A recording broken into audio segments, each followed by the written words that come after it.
Pourrait-on expliquer Actes 7, 21 et 22, et plus spécifiquement la partie où il est dit que Moïse était un bon orateur, ce qui semblerait contredire Exode 6, 12. Actes 7, 21 et 22 dit « Mais étant exposé à la mort, la fille du Pharaon le recueillit et l'éleva comme son fils. Moïse fut instruit dans toute la sagesse des Égyptiens, et était puissant en ses paroles et en ses œuvres. » Alors, puisqu'il y a un point-virgule, cela n'est évidemment pas dans l'hébreu, mais cela se trouve dans le sens de la compréhension du verset, puisqu'il parle tout au long de la vie de Moïse.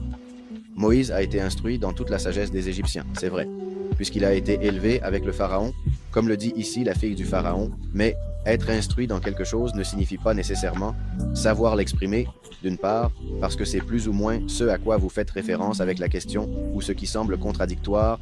Moïse répondit devant Yahvé, Exode 6, 12, « Les enfants d'Israël ne m'écoutent pas, car il vient de dire dans toute la sagesse des Égyptiens, dit-il. Comment le Pharaon m'écoutera-t-il, moi qui suis lourd de lèvres?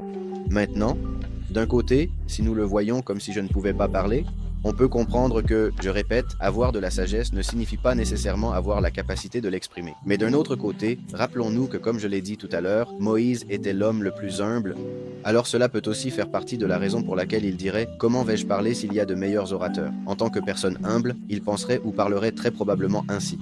Mais d'un autre côté, et cela peut être la réponse principale à votre question, lorsque Moïse était enfant, nous voyons dans le livre de Yachar qu'il a pris la couronne du Pharaon et se l'est mise.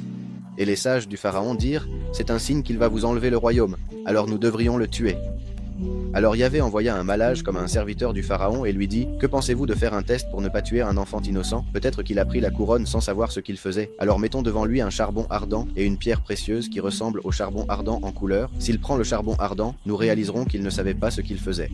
Mais s'il prend la pierre précieuse, nous saurons qu'il savait ce qu'il faisait, et c'est pourquoi nous le tuerons. » Alors, quand ils les ont mis tous les deux devant lui, Moïse a étendu sa main pour essayer de saisir la pierre précieuse, mais l'ange s'est assuré qu'il étendit sa main pour saisir le charbon, afin de pouvoir le sauver. Mais Moïse, enfant, a pris le charbon et l'a mis dans sa bouche, ce qui a brûlé sa bouche et sa langue. Cela rendait la parole difficile pour lui.